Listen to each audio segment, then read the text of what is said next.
Magandang hapon sa inyong lahat. Kami ngayon ay nagpapalipad ng saranggula. At yung pinalipad po namin saranggula ay 2 dipa at kalahati po. Napakahirap pong hilahin. Kaya tutulungan ko siya. Ito po yung gamit kong wifi kung bakit ako mayroon ditong signal sa Bicol.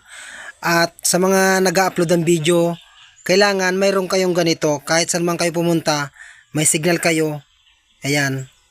Napakalakas po niyan. 20 cellphone po ang kaya niyan. Yung wifi na yan. Kaya niya mag-upload kahit ilang video. Sobrang lakas po niyan. Channel, Sardon Vlog TV. Huwag niyong kalimutan mag-subscribe para lagi kayong updated sa mga i-upload kong video. At meron page Facebook, pakipalo na rin po. Sardon Vlog. Oh yeah?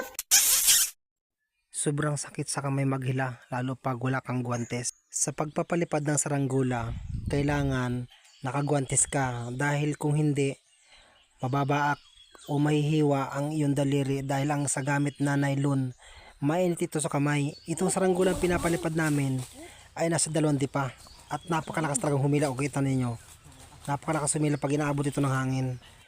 At kailangan pag magpapalipad ka nito, yung talagang sobrang lakas ng hangin para dire-diretso agad sa taas. Ito ay nilalagyan pa namin ng sumba, kaya lang hindi na namin nilagyan gawa ng hindi naman naririnig yung tunog muna dito sa baba. Kaya ibinababa na namin dahil hapon na at 3 oras din itong lumilipad sa taas. Hindi pwedeng itong ibaba at gawa ng yung nylon ay lalambot yun sa ito yung kaya ng hinihila ko na napakatigas silahin. At sana magpagawa na kayo dito kay Lawrence Saranggola.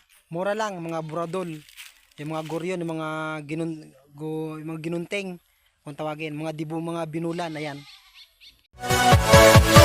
Yeah.